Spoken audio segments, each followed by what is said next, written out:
प्रधानमंत्री नरेंद्र मोदी गुनहगार है, इस्तीफा नरेंद्र मोदी का मांगना पड़ेगा भाई इमीडिएटली। ये क्या है, ये किस खेत की मूली है?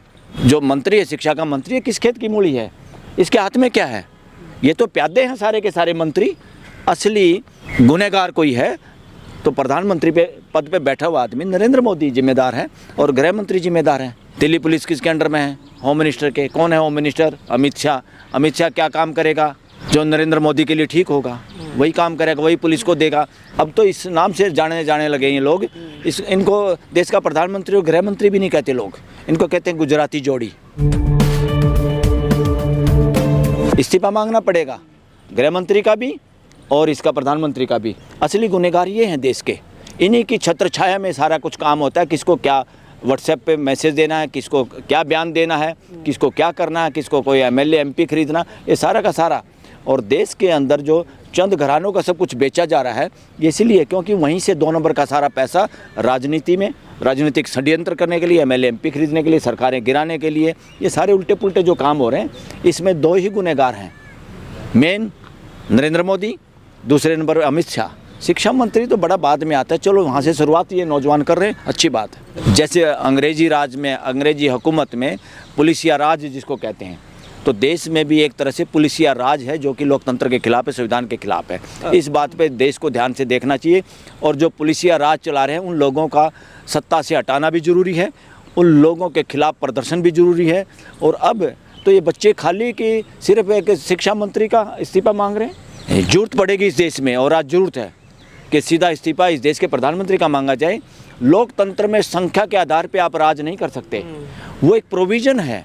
लोकतंत्र में संविधान के हिसाब से आप सत्ता की जिम्मेदारी ले सकते हैं। अगर आप उसका उल्लंघना करते हैं, संवैधानिक संस्थाओं को कब्जे में करते हैं और संवैधानिक संस्थाएं अपनी ड्यूटी नहीं कर पाती, तो देश के लोग, मेजॉरिटी किसकी एमएलए हो एमपी हो, इससे काम नहीं बनता। देश के लोगों का अगर विश्वास नहीं है, आपके संख्या बल के भरोसे पे आप प्राइम मिनिस्टर और मुख्यमंत्री नहीं रह सकते, क्योंकि देश की जनता सर्वोपरि है। गिरफ्तारी तो जानबूझ के की जा सकती है, अदरवाइज़ गिरफ्तारी का तो कोई कारण बनता नहीं। अभिजीत ने पहले ही कहा है कि हम शांतिपूर्वक तरीके से अपना प्रदर्शन, अपनी मांग रखना चाहते हैं और देश के लोगों का ये अधिकार भी है और ड्यूटी भी है। और ख़ासतौर पे युवाओं को बार बार मैं तो कहता हूँ, युवाओं की ज़्यादा ड्यूटी है कि युवाओं में एक आदर्श को लेके बात होती है, वो अपने देश को कैसा देखना चाहते हैं, कैसा बनाना चाहते हैं। और आके जो एक रेगुलेटरी है परमिशन लेना, तो रेगुलेटरी का मतलब, उसका क्या मतलब है कि कहीं पे भी कोई ऐसी अव्यवस्था ना हो प्रदर्शन की वजह से। इतनी सी ड्यूटी है पुलिस की, सकारात्मक ड्यूटी है, नकारात्मक ड्यूटी नहीं है। पुलिस की ड्यूटी परमिशन देने की, प्रदर्शन को रोकने की बिल्कुल नहीं है, और शांतिपूर्वक प्रदर्शन लोगों का अधिकार है। पुलिस को उसमें सहयोग करने की ड्यूटी बनती है, मर्जी नहीं है। अगर पुलिस ज़्यादातर परमिशन नहीं देती, इसका मतलब है पुलिस संविधान के हिसाब से काम नहीं कर रही, किसी और आका की वजह से, राजशाही और तानाशाही की वजह से काम करती, किसी के इशारे से काम करती है। और मैं बार बार कहता हूँ, देश में पुलिस एक्ट और पुलिस का रवैया बिल्कुल राजशाही और तानाशाही जैसा है। इस देश में अभी बहुत परिवर्तन की ज़रूरत है। पुलिस को परमिशन देनी ही चाहिए, और अगर शांतिपूर्वक प्रदर्शन करना है और इसमें उनका कोई गलत इरादा नहीं है, तो इसमें परमिशन की भी ज़रूरत नहीं है। क्योंकि क्या प्रदर्शन उसको कहते हैं कि देश के लोकतंत्र का शासनकरण होना, राजशाहीकरण होना, हर बात पे परमिशन, हर बात पे परमिशन, और परमिशन देने वाले परमिशन नहीं देते। गिरफ्तारी हो सकती है, आपको लग रहा है? हाँ, ये कर सकते हैं। गिरफ्तारी होगी तो मेरे ख्याल में ये आंदोलन इसको कहो या ये संघर्ष कहो या ये जायज़ बात कहो, राइट टू एक्सप्रेशन का जोर और बढ़ेगा, देश और इकट्ठा होगा और इस बात में समर्थन। दूसरा एक बात मैं कहना चाहता हूँ, मीडिया भी ऐसे प्रचारित करता है, इस तरह का प्रचार भी बंद करो आप। अभिजीत, क्या नाम, पूरा नाम? अभिजीत दीपके, हाँ, अभिजीत दीपके ने एक प्रपोजल रखा है। मैं इस बात को और तरीके से देखता हूँ, ये पॉलिटिकल पार्टियों के संदर्भ में भी इसको देखा जा सकता है। अभिजीत दीपके ने एक प्रपोजल रखा देश के सामने, कॉकरोच पार्टी का एक प्लेटफार्म क्रिएट कर दिया और बाकी लोगों ने उसको अनुमोदित कर दिया। जितने लोगों ने अनुमोदित किया, ऑल आर फाउंडर्स, क्यों बिना उसके तो नहीं होता। एक आदमी कोई ट्विटर या किसी हैंडल पे, सोशल उस पर कोई बात रख दे, उसको अगर लोग फूल ना चढ़ाएं, उसका समर्थन ना करें तो नहीं होता।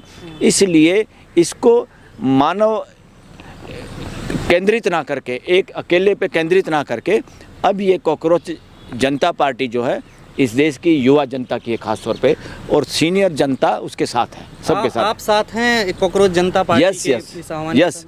ना तो कॉकरोच जनता पार्टी का कोई आदमी पाकिस्तानी है, ना फंडिड है, ये सब बकवास है। इसके झांसे में आने की कोशिश ना करो। जो लोग इसका प्रचार प्रसार कर रहे हैं वो IT सेल वाले हैं, वो इस देश के असली दुश्मन वाली भूमिका निभा रहे हैं। सर, जिस तरह से कांग्रेस पार्टी के द्वारा शिक्षा मंत्री का इस्तीफा मांगा जा रहा है, क्या व्यवस्था सही हो जाएगी इससे? नहीं, अकेले शिक्षा मंत्री का आप इस्तीफे की, ये तो चलो इनका, हम तो इनके प्रपोजल को फूल चढ़ाते हैं। इन्होंने कोई मांग तो रखी, इन्होंने कोई ग्राउंड पे आने की बात तो करी। बाकी अपोजिशन पार्टी ने तो ये भी काम नहीं किया भाई। ये ड्यूटी है अपोजिशन पार्टी की, मर्जी नहीं है कि अपनी अपनी पार्टियां रजिस्टर्ड कराए बैठे हैं और देश के पैसे से उनके दफ्तर चल रहे हैं, उनको फ्री कॉल और फ्री चीज़ें मिल रही हैं। तो ये एहसान नहीं है देश पे। हर पॉलिटिकल पार्टी की ये ड्यूटी है कि देश अगर संविधान के हिसाब से ना चले उसका विरोध किया जाए, और उसका विरोध करके अगर उनको लगे हाई कोर्ट सुप्रीम कोर्ट भी उसमें साथ नहीं दे पा रही हैं, अपनी ड्यूटी नहीं कर पा रही है, इलेक्शन कमीशन सही काम नहीं कर पा रहा, अपनी ड्यूटी नहीं कर पा रहा, तो जनता की अदालत में जाना चाहिए, सड़कों पे जाना चाहिए।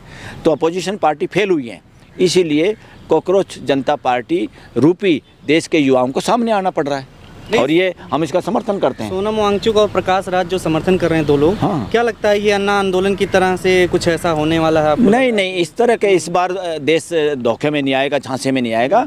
अगर ये कॉकरोच जनता पार्टी के लोगों को भी लोग देखेंगे और इनको एक तरह से कंट्रोल करने की या सलाह देने की कोशिश करेंगे कि कोई ऐसा काम ना किया जाए जिससे आप सरकार के सिस्टम के जो लोग सत्ता में बने रहना चाह रहे हैं, आज किसकी हिम्मत है, क्यों नहीं इस्तीफा दिया? इसका इस्तीफा इसलिए नहीं दिया क्योंकि प्रधानमंत्री ने इस्तीफा नहीं मांगा। इसका मतलब असली गुनहगार कौन है? लोग तो भड़का रहे हैं इस तरीके से कि नेपाल बांग्लादेश बन जाए। क्या नेपाल बांग्लादेश क्या बन जाएगा भाई? नेपाल के युवाओं ने क्या गलत काम किया? बांग्लादेश के युवाओं ने क्या काम किया? नेपाल के और बांग्लादेश के युवाओं ने अपनी जिम्मेदारी समझी और अपने देश के प्रति समर्पित हुए और अपने देश में मानवीय व्यवस्था लागू करने के लिए उन्होंने कोशिश की। भारत का संविधान देश में मानवीय व्यवस्था के लिए, सत्ता परिवर्तन के लिए नहीं है। इसलिए युवाओं को मेरा भी संदेश है, इनको कॉकरोच जनता पार्टी के जो फाउंडर लोग हैं, जितने 20-22 लाख लोग हैं, ये सब फाउंडर हैं, क्योंकि इनके बिना इसकी नींव नहीं रखी जाती। इनके बिना अभिजीत दीपके के अंदर भी हिम्मत हौसला नहीं आता। इसलिए ये सामूहिक प्रयास है और इसमें व्यक्तिवाद के लिए कोई जगह नहीं। सामूहिक प्रयास ही संविधान, सामूहिक प्रयास और देश के सामूहिक नेतृत्व की बात करता है कि दिल्ली हाई कोर्ट में एक याचिका डाली गई जिसमें कहा गया कि कल जो प्रदर्शन होने जा रहा है, हाँ, उसको लेकर के था कि इसको रोका जाए क्योंकि परमिशन नहीं है और तमाम तरीके की चीज़ें हो सकती हैं यहाँ पर। अच्छा किया, तो उसको इनकार कर दिया याचिका। अच्छा किया हाई कोर्ट ने भाई। अब देश के लोगों के इस तरह से कोई भी आएगा, सरकार की तरफ से कोई भी पटिशन फाइल करेगा और लोगों को कहेगा आपको प्रदर्शन नहीं करना, आपको ये नहीं करना, आप नहीं रोक सकते देश को। देश और देश की जनता सर्वोपरि है, इसलिए लोगों के प्रदर्शन करने के अधिकार को लोकतंत्र में रोकना तानाशाही है। अगर हाई कोर्ट इसमें कॉग्निजेंस ले लेती रोकने का, वो बहुत बड़ी गड़बड़ होती हाई कोर्ट के नाम पे। हाई कोर्ट और सुप्रीम कोर्ट तो पहले ही पूरी ड्यूटी नहीं कर पाई देश के प्रति। इमरजेंसी के अंदर सुप्रीम कोर्ट एक तरह से लंबी लेट गई थी। सुप्रीम कोर्ट की गरिमा गिरी थी क्योंकि इसमें जज रूपी जो लोग बैठे थे, सब में हिम्मत नहीं थी, सरकार के हिसाब से फैसला दे रहे थे और लोगों के राइट टू लाइफ के अधिकार को भी इन्होंने जीरो कर दिया था कि इमरजेंसी में कोई अधिकार नहीं बचता। यानी कोई किसी को पकड़ो, मारो, जूते मारो, छुपा के रखो, घर वालों को पता ना चले। इस तरह कैसे सोच सकती है सुप्रीम कोर्ट? मुझे तो ताज्जुब होता है, कौन जज थे वो मैं कहूँगा वो संविधान, उनको नॉलेज नहीं थी, वो संवैधानिक लोग ही नहीं थे। इस तरह की मानसिकता के लोग सुप्रीम कोर्ट कैसे पहुँचे? और बहुत सारे लोग अभी भी हाई कोर्ट सुप्रीम कोर्टों में ऐसे पहुँचे हुए हैं जो संविधान के मर्म को नहीं समझते। मैं तो कहता हूँ प्रियम्बल को नहीं समझते। अगर प्रियम्बल को भी समझ जाए तो देश के वकील और देश के जज उसी से मजबूत हो जाते हैं, उसके मर्म को समझे, उसका मकसद क्या है, लक्ष्य क्या है।